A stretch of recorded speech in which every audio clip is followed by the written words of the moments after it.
what's going on, everyone? It's your boy, Ernest Dove. Let's talk about, is there anyone that can help in the Mets farm system to try to help the New York Mets right now in Queens? Best record in baseball, but let's at least start talking about some of the things going on. You got Vientos out. Mauricio now is already immediately hitting that kind of wall of sorts where everybody's throwing him junk.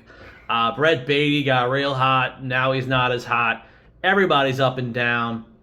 The pitching now has been up and down. Kranick comes back. He's been struggling a little bit now for a while. Paul Blackburn all of a sudden was going to be a fill-in starter. The reliever thing isn't working. So, who can really help on the farm? I might as well get into it. Let me spend a few minutes talking about some of the players on the AAA Syracuse Mets, which, by the way, is more of a veteran-type roster. So it's kind of like not about the top prospects. All of the prospects are, well, mostly they're in Brooklyn for the Brooklyn Avengers. But that's what we got. A lot of the top prospects, including Jet Williams, who's still in AA, still very solid. His numbers have been consistent the entire year. He's almost hitting about 300, 900 plus OPS in AA. But that's AA. He's not Michael Conforto. I don't think they're going to jump him from AA to the majors like some years past of sorts. So let's get into who we really have. Again, veterans. There's an outfielder, Gilberto Celestino. He's been kind of steady the entire season in Syracuse. He's hitting 286 with a 366 on-base percentage. He plays all three outfield positions. Is he a kind of fill-in guy? Obviously, Tyrone Taylor is the guy anyway, so who would you fill in once in a while? Maybe a player like that. As far as the prospects go, obviously the main prospect in the rankings-wise is Drew Gilbert, but I don't know if it's just no luck for his entire 2 seasons at this point in the Mets organization, but here he is again this year so far, hitting 207 with a 670 OPS. Some of the other numbers, 28 walks to 38 Ks, which is kind of a really good kind of ratio for a player. He has about 47 games played, so the K rate is pretty low of sorts. The walks obviously are good.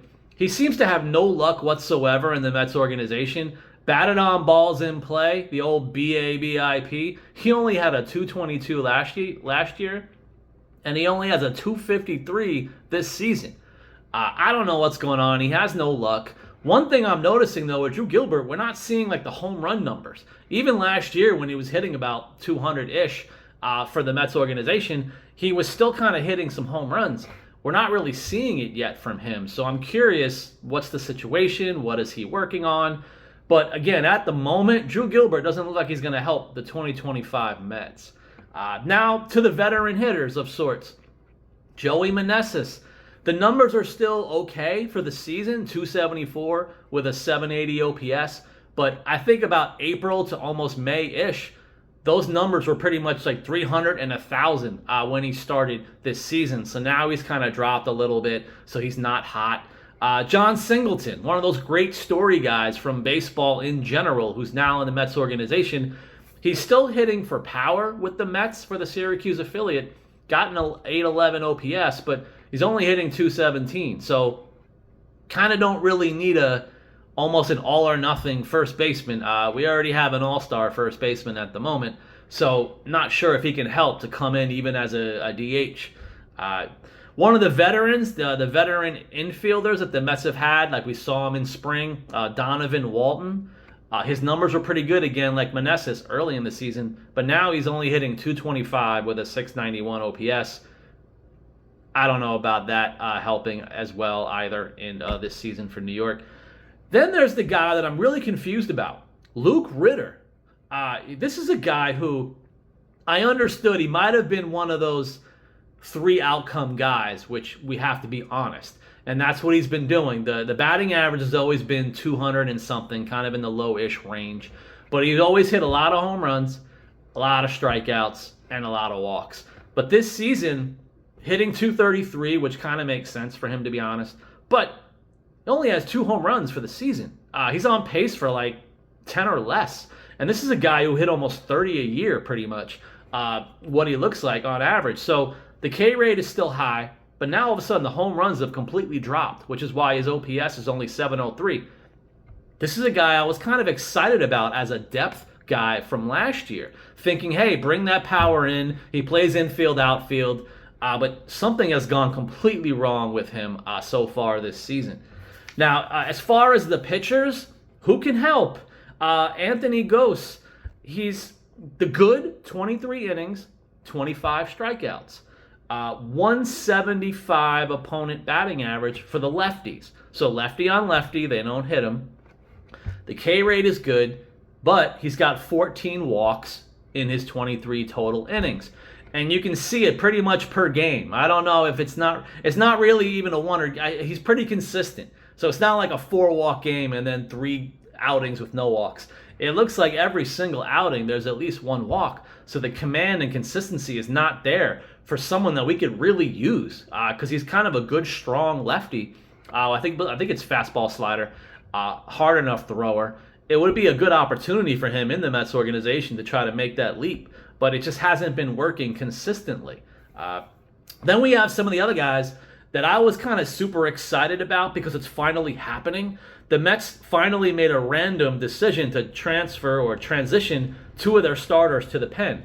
Left-hander Felipe De La Cruz, who you know I've loved for multiple years now, and Dom Hamel. But what's happening is they've each made about 3 to 5 relief appearances in AAA. Now this week, De La Cruz was actually demoted back down to AA. So that transition wasn't working. He had a couple of good outings, I believe, but then he just got blown up in some of the others. The walks, the pitch command that I've worried about for De La Cruz for years, it started showing itself in a pen roll, which scared me. Because this is a guy that can throw 97 as a peak as a starter. So I would think he'd be 98 plus out the pen for 1 inning or 2. But the consistency and the command hasn't been there. So now he's back in AA. Dom Hamel, I believe he made 5 relief appearances until they randomly had him start this week. And even the starting outing wasn't that great.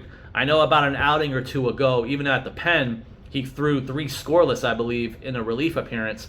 Then he started giving up runs again, which has been my concern for probably at least 2 years, 2 seasons worth for Dom Hamel, is that consistency as a starter. And now it looks like the inconsistency as a reliever has been showing itself as well as they try to get him to work on stuff. So I don't know if he could be ready either. The one main guy that everyone obviously is talking about, because he's been the most consistent, at least as a starter, is Nolan McLean. Again, this is the guy from last year, from last spring.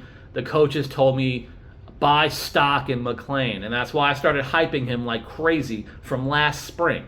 And now here he is at the AAA level. He's made 6 appearances with a 2.48 ERA, 32 innings, 32 and 2/3 innings, 32 Ks.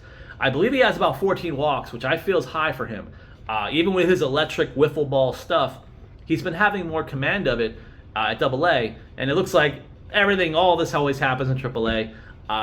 It hasn't been as refined that I've been thinking about lately for him. But again, overall, Nolan McLean, do you want to push the envelope after 6 outings at the AAA level? Is that enough reps for a pitcher like this? He is an older guy, college guy, but again, he's a college-ish arm, but he was more a dual player as a hitter, so he doesn't really have that much overall experience on the mound.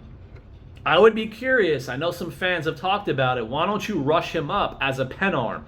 I like the idea of it. I think if he can command the wiffle ball to kind of have the strike, the walk rate be as low as it can in 1 or 2 inning snippets, that would be pretty amazing. I know other organizations have tried it where they bring up their top prospects out of the pen first.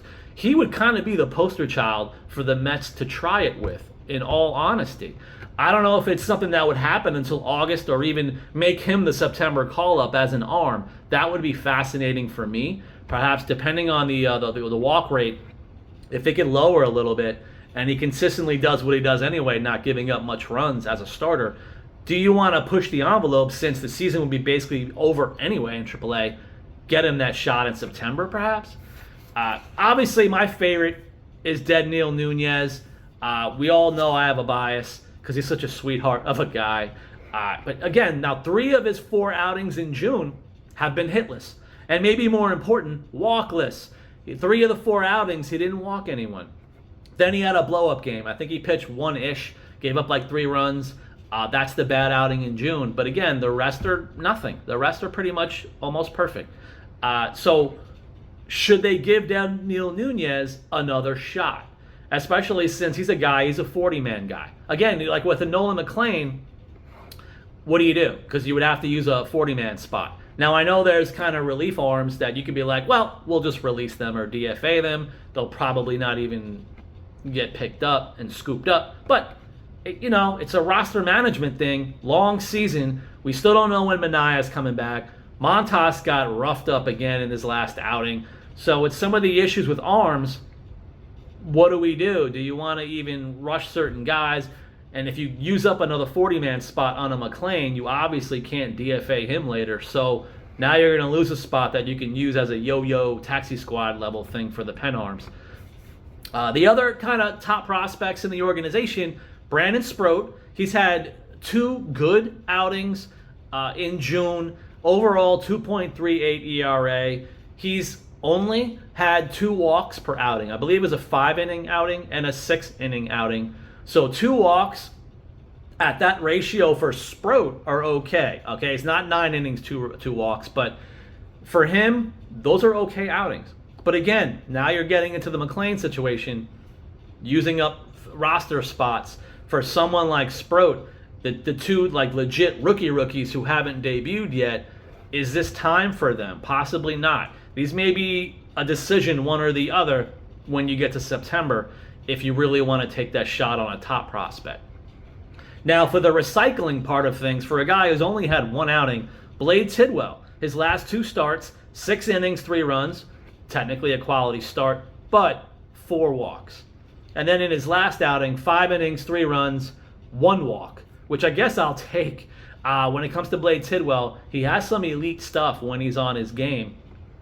3 runs, you'll take basically 6 and 5 innings, 3 runs, believing in the Mets offense beyond runners in scoring position. You'll take those kind of outings, especially from a young arm, if you can get it. So obviously, like a Blackburn, we would have loved a 5-inning 3-run if he needed to go that many innings, but it didn't work out. So is that going to be good enough to bring Blade Tidwell back, who, by the way, would be on his 5th day if the game is rained out against the Rays and they need a doubleheader? He would be lined up to go. Not really understood. It kind of drives me nuts when the fans are getting a little crazy over Blade Tidwell. Like, now all of a sudden he's trash. He made 1 debut appearance ever, and it kind of looked okay. He had those like ground balls that kind of just fell in to go along with command and everything else. Just a rough outing in his debut, but it doesn't define him as a pitcher. We keep going over this over and over and over. We can't kill everyone. Just like you can't call everyone a savior like a Mauricio when he comes up and hits 1 bomb and now they're trying to figure him out and throwing him all junk.